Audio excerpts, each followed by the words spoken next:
35-400 की मांग थी, लेकिन कमी मांग में उठी, क्या कारण है?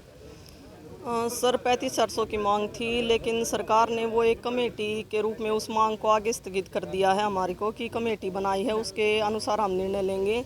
लेकिन सरकार ये ना सोचे कि हम उस कमेटी के ही भरोसे बैठे हैं। उस कमेटी में जो फैसला, अगर हमारे फेवर में फैसला नहीं आता है तो हम दोबारा स्ट्राइक पर जाने के लिए मजबूर हो जाएंगे। ये स्ट्राइक ख़त्म नहीं हुई है, ये सिर्फ स्थगित हुई है। नहीं, हरियाणा के मुख्यमंत्री ने आपको चेताया कि 21,700 रुपये करके, आपने भी उनको मना कर दिया 21,700 नहीं है। फिर कहीं ना कहीं ज़बरदस्ती करने की तैयारी थी सरकार की, धरना स्थगित करने की, नहीं उठा।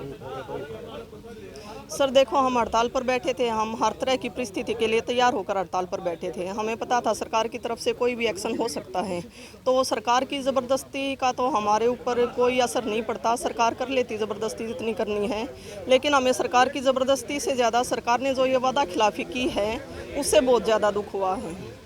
नहीं, सीएम से जो वार्तालाप हुई, क्या उसी में 35-400 की मांग नहीं रखी गई थी? सीएम से जो वार्तालाप हुई उसमें हर बार 35-400 की मांग ही रखी गई है। हम अपनी एक ही मांग पर अड़िग रहे थे कि हमारी मांग 35-400 की है, लेकिन सरकार ने उसको 21,700 माना। सरकार ने हमारे कार्य की समीक्षा नहीं की, 42 दिनों तक कार्य की समीक्षा नहीं की, और अब उन्होंने 3 महीने का नाम लिया है कि 3 महीने कमेटी में कार्य की समीक्षा होगी। तो देखते हैं कमेटी में किस प्रकार वो हमारी कार्य की समीक्षा करती है और कैसे करती है। अगर सरकार फिर भी हमारी मांग नहीं मानती है तो हम फिर हड़ताल पर जाने पर मजबूर हो जाएंगे।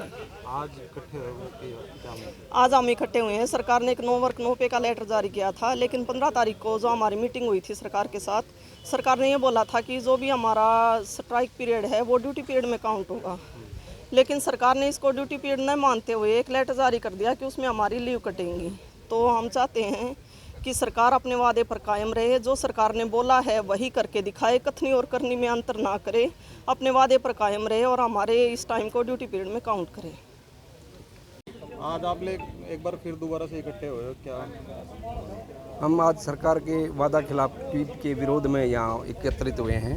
सरकार ने जब टेबल टॉक सीएम साहब से हमारी बातचीत हुई थी तो उन्होंने बोला था कि आपका 7 डेज का लीव काउंट होगा, बाकी वर्किंग डे में ऑन ड्यूटी काउंट हो जाएगा स्ट्राइक पीरियड। लेकिन उसको सरकार ने इम्प्लीमेंट नहीं किया है। अभी उसके लिए काइंड ऑफ लीव का नोटिंग जारी कर दिया, वो भी लेटर जारी नहीं किया है हर डिपार्टमेंट के नाम से, जिससे हमारे सभी साथियों को सैलरी विड्रॉल करने में प्रॉब्लम आ रही है। सैलरी विड्रॉल हुई भी नहीं है अभी, इसलिए सरकार को हम ये जताने के लिए यहाँ एकत्रित हुए हैं। सरकार हमारा ड्यूटी पीरियड काउंटिंग का लेटर जल्दी से जल्दी जारी करे। अगर नहीं करेगी तो इसके प्रति हमने धरना स्थगित किया है, बंद नहीं किया है। ये सरकार को चेतावनी भी है हमारी। हम दोबारा धरने पर आ जाएंगे और स्ट्राइक को पूरे जोर शोर से, उससे भी ज़्यादा ताकत के साथ दोबारा शुरू कर देंगे। लेकिन हमने शांतिपूर्वक वार्ता हुई है, तो सरकार से रिक्वेस्ट भी है उस माहौल को शांतिपूर्वक रखने के लिए वो जल्द से जल्द लेटर जारी करें। क्या ऐसा नहीं लग रहा कि अपनी मनमानी करके ज़बरदस्ती उठाए? नहीं, सरकार ने एक प्रकार से हमारे साथ धोखा किया है, चालबाजी किया है कि टेबल टॉक कुछ किया और जब बाद में टेबल ऑफिसर के सामने आए तो वो रूलिंग की बात कर रहे हैं। तो ये सरासर गलत था।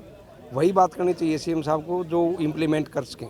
अगर सीएम साहब की बात इम्प्लीमेंट नहीं होती तो इसका मतलब सीएम कोई और है, खाली चेहरा सामने खड़ा है। ये बहुत ही निंदनीय है। हमारे लिए नहीं, पूरे हरियाणा के लिए एक विडंबना का विषय बन गया कि एक सीएम जब कोई बात मुंह से बोल देते हैं और उस पर इम्प्लीमेंट नहीं होता, तो इससे बड़ी दुर्व्यवस्था क्या हो सकती है। दोबारा धरने पर बैठने की तैयारी है। अगर हमारा लेटर जारी नहीं होगा तो ये भी होगा, और बाकी राज्य कमेटी जो निर्णय लेगी उसी पे हम अमल करेंगे।